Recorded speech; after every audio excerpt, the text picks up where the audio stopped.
Hello दोस्तों, आप सभी का मेरे YouTube चैनल श्याम सर है। आज हम गुप्त वंश के बारे में पढ़ेंगे। पिछले वीडियो में हमने कुषाण के बारे में पढ़ाया था।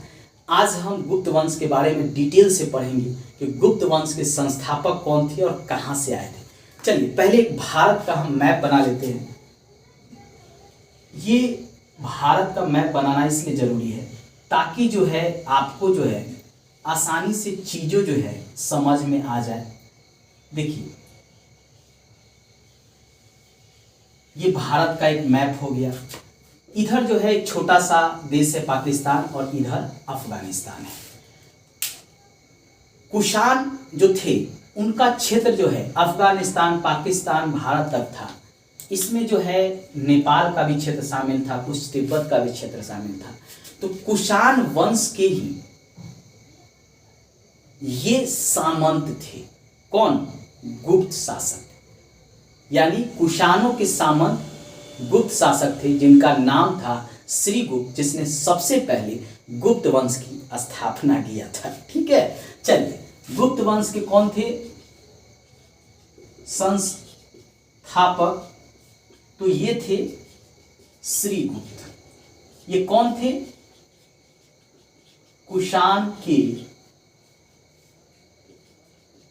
सामंत। श्रीगुप्त कुषाण के सामंत थे। अब उसके बाद जो है इनका पुत्र आया घटोत्कच। इसने जो है सबसे पहले राज विस्तार शुरू किया। दूसरा आया घटोत्कच, इसने जो है राज विस्तार शुरू किया और ये जो क्षेत्र है पाटलिपुत्र, यहां पे राजधानी बनाया। यानी राजधानी इसने बनाया पाटलिपुत्र को, जिसको वर्तमान में पटना कहते हैं और यह है बिहार में। अभी तो बिहार में ना है। तो सबसे पहले गुप्त जो शासक थे उनकी राजधानी जो है वह बिहार में, जिससे जो अभी बिहार की राजधानी पटना है, उस समय उसको पाटलिपुत्र कहते थे, वही गुप्तों की राजधानी थी। देखिए कितना महत्व था बिहार में। और आज जो है बिहार को लोग हेय दृष्टि से देखता है पूरे भारत में। मतलब बिहार को एकदम गरीब मानता है, पिछड़ा हुआ, अति पिछड़ा हुआ मानता है। और उस समय कितना महत्व था आप जान लीजिए। ठीक है, यानी कि गुप्तों की राजधानी थी पाटलिपुत्र। आगे जो है शासक आते हैं चंद्रगुप्त प्रथम, जो प्रतापी शासक होते हैं। चंद्रगुप्त प्रथम के बारे में आप जानिए। चंद्रगुप्त प्रथम यह काफी प्रतापी शासक है और ये क्या करता है, अपने क्षेत्र का विस्तार शुरू करता है। क्षेत्र का विस्तार यह शुरू करता है, इसके साथ साथ यह विवाह के द्वारा भी अपने क्षेत्र का विस्तार करता है। इसका विवाह जो होता है विवाह करता है कुमार देवी के साथ। किसके साथ विवाह करता है? यानी इसकी पत्नी जो रहती है वह रहती है कुमार देवी। इसी के साथ जो है चंद्रगुप्त प्रथम विवाह करता है और यह कई युद्धों को जीतता है। इसके कारण यह महाराजा धीराज की उपाधि धारण करता है। क्या धारण करता है? उपाधि महाराजा धीराज। महाराजा धीराज की उपाधि धारण करता है। गोविंदा का एक पिक्चर भी आया था, महाराजा धीराज, महाराजा धीराज, महाराजा धीराज। यानी राजाओं से भी ऊपर राजा, राजाओं का राजा, उसको कहा जाता है महाराजा धीराज। इसने उपाधि धारण किया था क्योंकि इसने कई राज्यों को जीता था। इसने इधर के कई राज्यों को हराकर यहाँ तक अपना क्षेत्र विस्तार कर लिया था, इसलिए इसने महाराजा धीराज की उपाधि धारण किया। और इसके अलावा इसने जो है सिक्के चलाया जिस पर घोड़े का चित्र था। एक सिक्का चलाया इसने, सिक्का जिस पर घोड़े का चित्र था। यानी यह सिक्का है और इस पर जो है घोड़ा का चित्र बनाया हुआ था इस सिक्के पे। इसका बेटा रहता है समुद्रगुप्त। आइए उसके बारे में जानते हैं। चंद्रगुप्त प्रथम का बेटा रहता है समुद्रगुप्त। कौन रहता है? समुद्रगुप्त। यह जो है चंद्रगुप्त प्रथम के मृत्यु के बाद राजा बनता है। चंद्रगुप्त प्रथम ने ही सबसे पहले गुप्त संवत चलाया था 319 ईस्वी में। इसको भी जान लीजिए, चंद्रगुप्त प्रथम के द्वारा गुप्त संवत चलाया गया था, जो समुद्रगुप्त का पिता था। समुद्रगुप्त जब राजा बनता है तो यह जो है उत्तर भारत के राज्यों को जीतता है और अपने क्षेत्र में मिला लेता है। दक्षिण भारत के 12 राज्यों को जीतता है, लेकिन उसको अपने क्षेत्र में नहीं मिलाता है। उनसे कर वसूलता है और दक्षिण के राज्यों के साथ उनके पुत्री से अपना विवाह करता है। यानी उत्तर भारत के राज्यों को जीतकर मिला लेता है,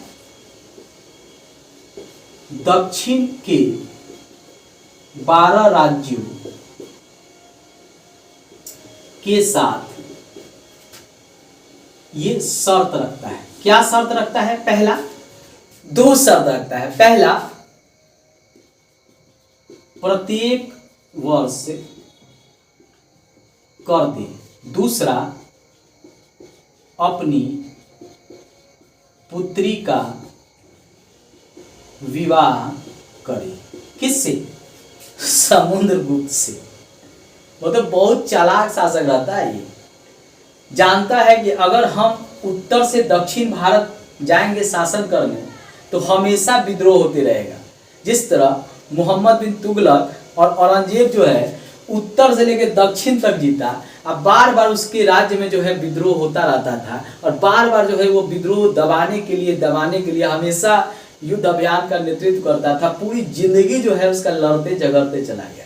ये चालाक था। इसने कहा नहीं, उत्तर भारत के जो राज्य हैं यानी इसके ऊपर का क्षेत्र उस पर अधिकार करो और नीचे का जो क्षेत्र है इनसे जाकर इनको जीतो, इनसे प्रत्येक वर्ष कर लो और इनकी पुत्री से अपना विवाह कर लो। कई शादियां इसने किया था। इसके सिक्के पर वीणा बजाते हुए चित्र अंकित है। किसके? समुद्रगुप्त के सिक्के पर वीणा बजाते चित्र अंकित है। मान लीजिए कि यह सिक्का है तो इस पर जो है वीणा बजाते हुए चित्र अंकित किए गए हैं। इसका अर्थ है कि समुद्रगुप्त को वीणा बजाने आता था। इसके अलावा इसके समय हरिसेन ने प्रयाग प्रशस्ति अभिलेख में इसके बारे में, इसके युद्ध अभियान के बारे में जिक्र किया है। किसके? समुद्रगुप्त के बारे में। हरिसेन जो इसका दरबारी कवि था उसने प्रयाग प्रशस्ति अभिलेख में युद्ध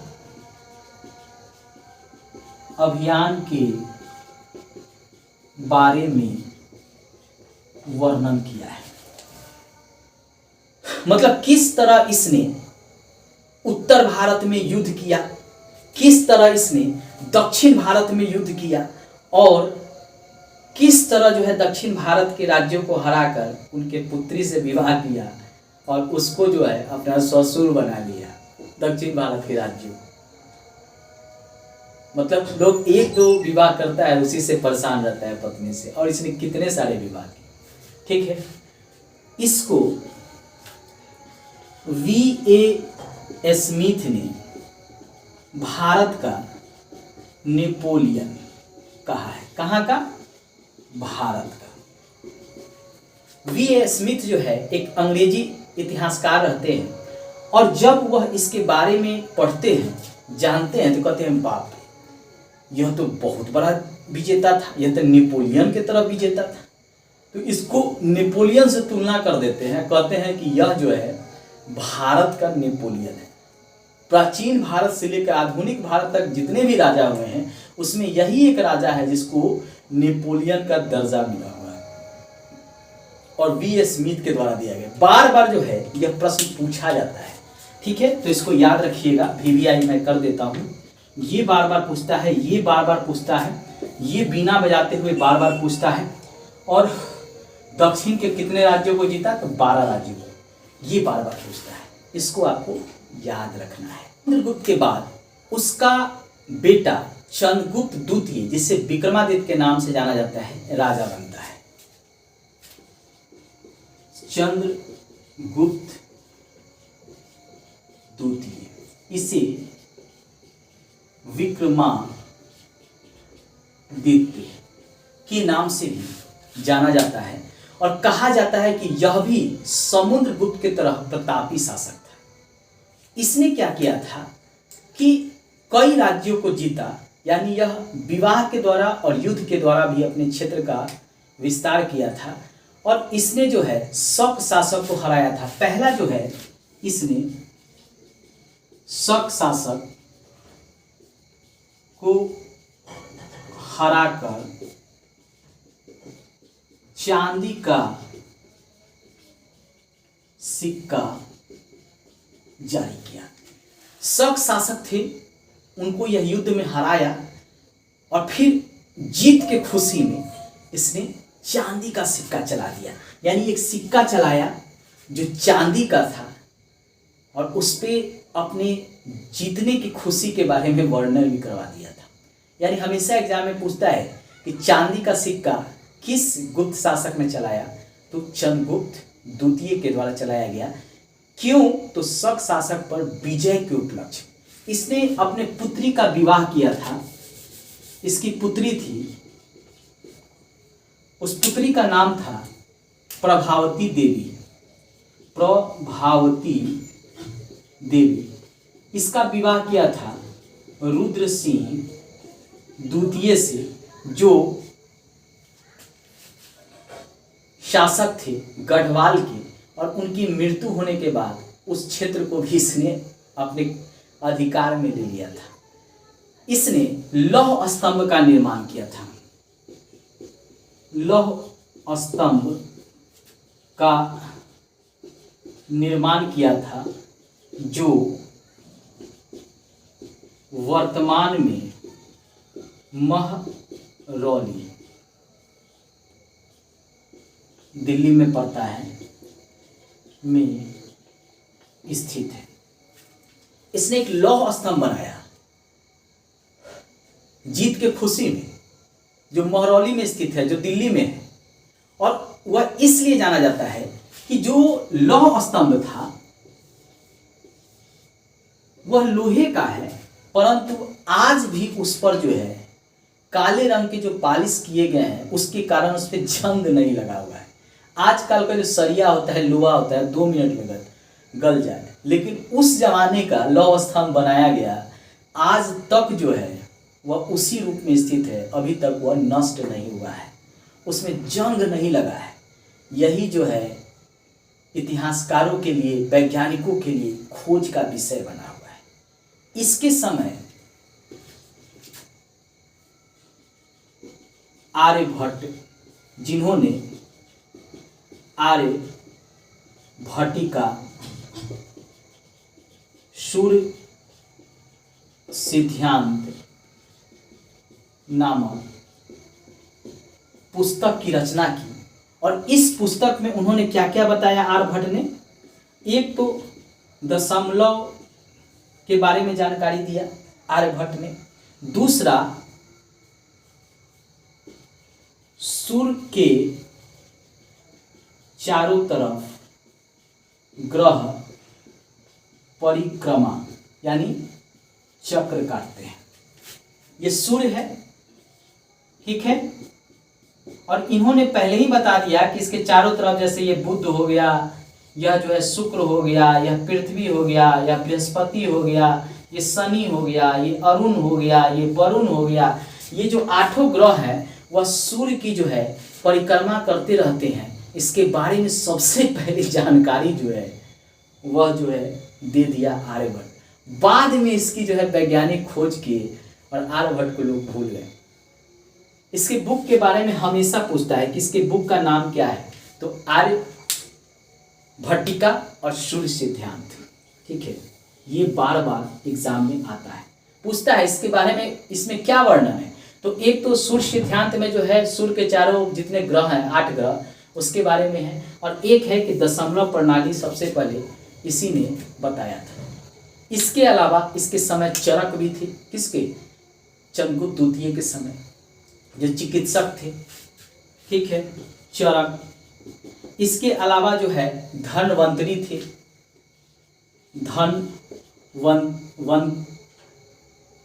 धनवंतरी। ठीक है, ये भी जो है चिकित्सक थे। ठीक है, धनवंतरी काफी नाम था। कालिदास थे, कालिदास जिन्होंने अभिज्ञान शाकुंतलम की रचना किया। इसके अलावा मुद्रा राक्षस विशाख दत्त के द्वारा इन्हीं के समय लिखा गया था। विशाख दत्त द्वारा मुद्रा राक्षस जिसमें चंद्रगुप्त मौर्य को निम्न कुल यानी शूद्र बताया गया। विशाख दत्त द्वारा जो मुद्रा राक्षस लिखा गया था वो चंद्रगुप्त द्वितीय के समय लिखा गया था। उसमें चंद्रगुप्त मौर्य के बारे में बताया गया है कि वह शूद्र था यानी निम्न कुल का था। तो ये सब पुस्तक इनके समय में लिखा गया हुआ है। किसके समय में, चंद्रगुप्त द्वितीय के समय में। इसका पुत्र कुमार गुप्त प्रथम शासक बनता है। आइए उसके बाद पुत्र रहता है चंद्रगुप्त द्वितीय का कुमार गुप्त प्रथम। कुमार गुप्त प्रथम, इसके समय में सबसे महत्वपूर्ण काम होता है नालंदा विश्वविद्यालय की स्थापना। क्या होता है,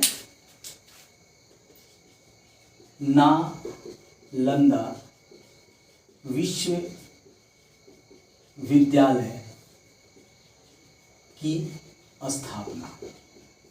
वर्तमान में यह कहाँ है, बिहार में, जिसको बख्तियार खिलजी के द्वारा नष्ट कर दिया गया था। बाद में किसके द्वारा इसको नष्ट किया जाता है,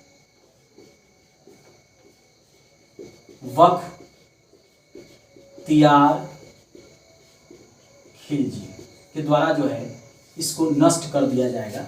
इसमें बाद में ह्वेनसांग भी जो है अध्ययन करने के लिए आता है। नालंदा विश्वविद्यालय में ह्वेनसांग अध्ययन करने के लिए आता है। इसी के लिए कुमारगुप्त को सबसे ज़्यादा जाना जाता है और एग्जाम में सबसे ज़्यादा यही पूछा जाता है, VVI। कुमारगुप्त के समय ही खूनों का आक्रमण हुआ था, जिसको स्कंदगुप्त जो इसका पुत्र रहता है वह उसको खून आक्रमण को रोकता है। इसका पुत्र बना है स्कंदगुप्त, और इसके समय खून का आक्रमण हुआ जिसको यह हराया है। कौन, स्कंदगुप्त खूनों को हराया। खूनों का सबसे प्रतापी राजा रहता है महिरकुल, याद रखिएगा, सबसे प्रतापी राजा है महिरकुल। खूनों का खून को हराता है स्कंदगुप्त। बार बार एग्जाम में पूछता है कि किसके समय में, किस गुप्त शासक के समय में खूनों का आक्रमण हुआ था, तो स्कंदगुप्त के समय हुआ था, जिसने खूनों को हराया था। अंतिम जो गुप्त शासक रहता है वह रहता है विष्णुगुप्त। कौन रहता है, विष्णुगुप्त, अंतिम शासक। उसके बाद गुप्त वंश समाप्त, और इसके ध्वंसावशेष पर पुष्यभूति वंश की स्थापना। ठीक है, गुप्त के ये सामंत होते हैं। ठीक है, लिख देते हैं, गुप्त के सामंत होते हैं ये पुष्यभूति वंश। आगे हम नेक्स्ट वीडियो में पुष्यभूति वंश के बारे में पढ़ेंगे, उस वीडियो को भी आप जरूर देखिएगा। अर्थात आप देख लिए गुप्त राजा कौन कौन थे, कौन कौन किस तरह के काम किए थे, क्या क्या हुआ था। ये भी जान लीजिए। देखिए गुप्तों के समय कुछ और कार्य किए गए थे, उसके बारे में भी हम डिटेल्स। गुप्त जो है अपने राज्य को प्रांतों में बांटे थे। ये हुआ इनका राज्य, किसका? गुप्त का। इसको बांटे थे हुए भुक्ति, जिसको देश भी कहा जाता था, ये था प्रांत। जिस तरह अभी भारत के 28 राज्य हैं, 28 स्टेट हैं, 8 जो है संघ शासित क्षेत्र हैं, उसी तरह गुप्तों के समय भी राज्य को भुक्ति यानी प्रांत में बांटा गया था। और इसके जो होते थे वह होते थे राजकुमार, प्रांत का प्रमुख या गवर्नर, ये प्रांत के प्रमुख होते थे। प्रांतों को विभाजित किया गया था विषय में, जिसके प्रमुख होते थे, विषय को कहा जाता था जिला, और इसके प्रमुख होते थे विषयपति। और इसको बांटा गया था ग्राम में, जिसके प्रमुख होते थे ग्रामीण। ये इनका ढांचा था, ठीक है। गुप्त जो है पूरा यहां तक शासन किए हैं। ये वाला क्षेत्र ले लीजिए, ये वाला क्षेत्र पूरा यहां तक इनका गुप्तों का शासन रहा, इतना नीचे नहीं रहा है, ठीक है। बाद में जो है इस क्षेत्र में जो है हर्षवर्धन अपना राज्य विस्तार करेगा, जो पुष्पवती वंश कराता है। नेक्स्ट वीडियो में उसके बारे में पढ़ेंगे।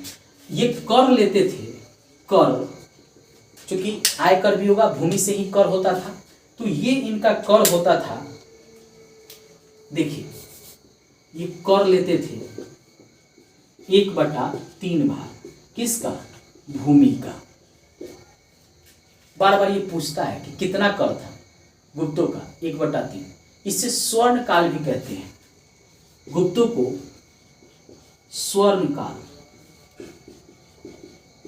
गुप्त वंश को कहा जाता है, क्योंकि इसके समय में कई मंदिर का विकास हुआ, कई ऐसे पुस्तक की रचना हुई, धार्मिक और लौकिक साहित्य, जिसमें दशावतार मंदिर जो विष्णु से संबंधित था, और यह स्थित है वर्तमान में झांसी में, जो अभी यूपी में पड़ता है। बार बार पूछता है कि दशावतार मंदिर का निर्माण किस शासक के समय हुआ? तो गुप्तों के समय हुआ। वर्तमान में कहाँ स्थित है? तो झांसी में स्थित है, जो उत्तर प्रदेश में। इसके अलावा लक्ष्मण मंदिर का भी निर्माण हुआ। इसी के समय जो है एरन अभिलेख से सती प्रथा के बारे में भी जानकारी मिलता है। आइए उसको भी जानते हैं। एरन अभिलेख से सती प्रथा की जानकारी मिलता है, और यह एरन अभिलेख है 510 ईस्वी से। यह 510 ईस्वी में एरन अभिलेख लिखा गया, उसी में सती प्रथा के बारे में पता चलता है। गोपराज नामक एक सैनिक था, जिसकी मृत्यु हो जाने पर उसका पत्नी जो है वो सती हो जाती है।